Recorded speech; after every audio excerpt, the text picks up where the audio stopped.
AI summit में youth Congress के कार्यकर्ताओं ने शर्टलेस प्रदर्शन किया है। बीजेपी आरोप लगाती थी कि प्रोटेस्ट की प्लानिंग राहुल गांधी के घर पर हुई थी। अब राहुल के एक बयान देख करके इन आरोपों को कुछ हद तक साबित भी कर दिया गया। राहुल ने पहले यूथ कांग्रेस वालों को बब्बर शेर कहा था और अब उन्होंने कहा कि एआई समिट में यूथ कांग्रेस वालों ने अपना काम कर दिया है। महिला कार्यकर्ताओं को संबोधित करते हुए राहुल ने कहा कि एआई समिट में यूथ कांग्रेस ने काम तमाम कर दिया। एआई समिट में शर्टलेस प्रदर्शन करने वाले यूथ कांग्रेस कार्यकर्ताओं को राहुल गांधी की शाबाशी मिलने पर बीजेपी हमलावर है।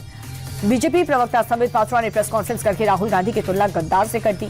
संबित पात्रा ने कहा कि जब राहुल गांधी काम तमाम करने की बात कर रहे थे तब देश उनके चेहरे पर मीर जाफर की मुस्कान देख रहा था। सिर्फ गद्दार को ही अपने देश को गिरते हुए देख करके खुशी होती है और अब यह साबित हो चुका है कि राहुल गांधी ही भारत को अपमानित और बदनाम करने की योजना आर्किटेक्ट, योजनाकार और उसके कर्ता धर्ता थे।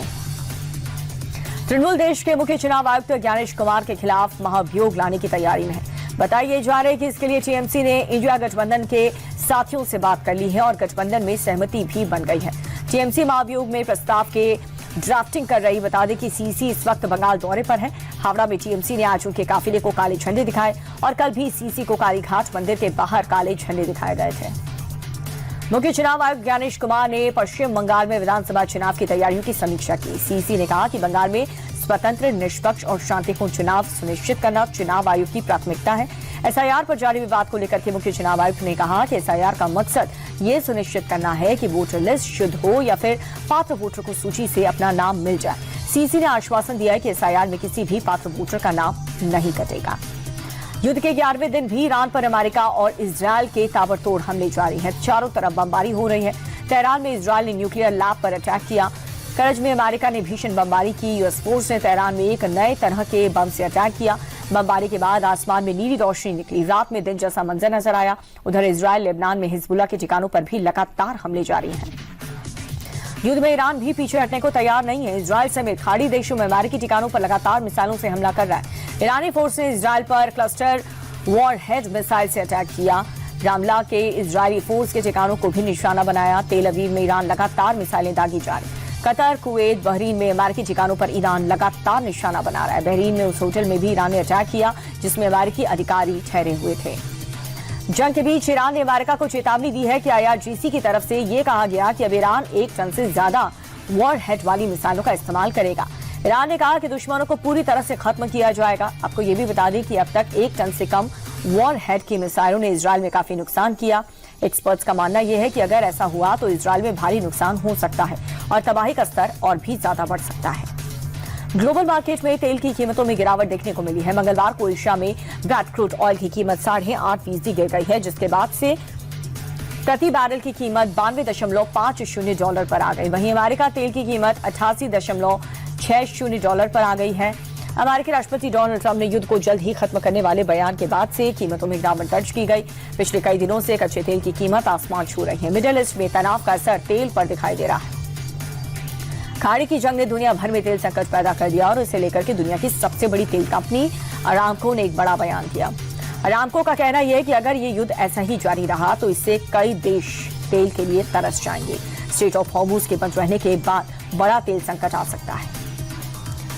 दुनिया भर में तेल की किल्लत, लेकिन भारत के पास फिलहाल पर्याप्त स्टॉक पड़ा हुआ है। स्ट्रेट ऑफ हॉर्मुज के अलावा बाकी सोर्सेज से 70% तेल मंगाया जा रहा है।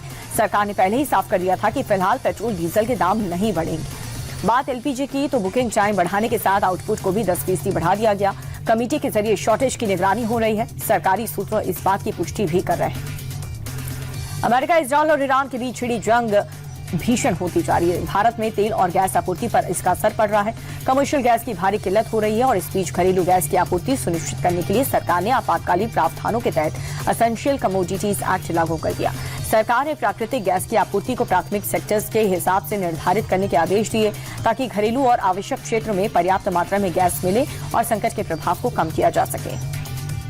पेट्रोलियम मंत्रालय ने रिफाइनरी को एलपीजी प्रोडक्शन बढ़ाने का निर्देश दिया है ताकि एलपीजी की किल्लत से लोगों की परेशानी न बढ़े। वहीं पेट्रोल, डीजल और एलपीजी की जमाखोरी और कालाबाजारी रोकने के लिए पेट्रोलियम मंत्रालय ने एक समिति का गठन किया है जो होटल, रेस्टों में एलपीजी की जरूरतों की जांच करेगी और उन्हें एलपीजी उपलब्ध कराने की कोशिश करेगी।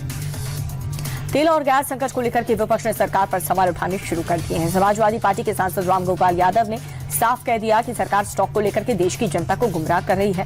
सरकार की नीतियों से देश को नुकसान हो रहा है। वहीं जेएमएम सांसद महुआ माझी ने रांची में पेट्रोल पंप से लेकर के गैस एजेंसियों में लंबी कतार देखने को मिल रही है। सरकार को अपनी नीति स्पष्ट करनी चाहिए। मिडिल ईस्ट में चल रही जंग का असर देश में देखने को लगा है। देश के बड़े शहरों में कमर्शियल सिलेंडर की किल्लत हो गई। मुंबई में लेकर के बेंगलुरु तक होटल रेस्टोरेंट मालिक परेशान है। गैस सप्लाई न होने की वजह से रेस्टोरेंट बंद है या तो बंद होने जा रहा है। आर्थिक राजधानी मुंबई में भी सप्लाई कम हो गई। होटल मालिक एसोसिएशन के मुताबिक मुंबई में 20-20 होटल बंद हो गए। कुछ दिन तक ऐसी स्थिति बनी रही तो 4 से 5 हजार होटल आने वाले दिनों बंद हो जाएंगे।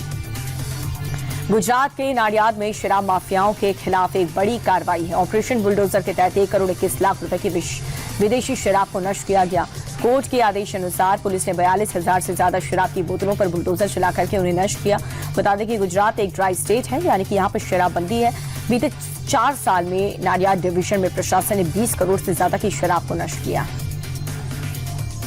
सीएम योगी आदित्यनाथ की मां पर अभद्र टिप्पणी को लेकर के मौलाना सलीम की टेंशन बढ़ चुकी है। मौलाना सलीम के खिलाफ यूपी के 83 थानों में एफआईआर दर्ज हुई है। पूरे यूपी में मौलाना के बयान के खिलाफ आक्रोश है। लखनऊ, अलीगढ़, बलरामपुर समेत कई शहरों में प्रदर्शन किया गया। आरोपी मौलाना की जल्द से जल्द गिरफ्तारी की मांग की जा रही है। हिंदू संगठन ने कल पुतला दहन भी किया था।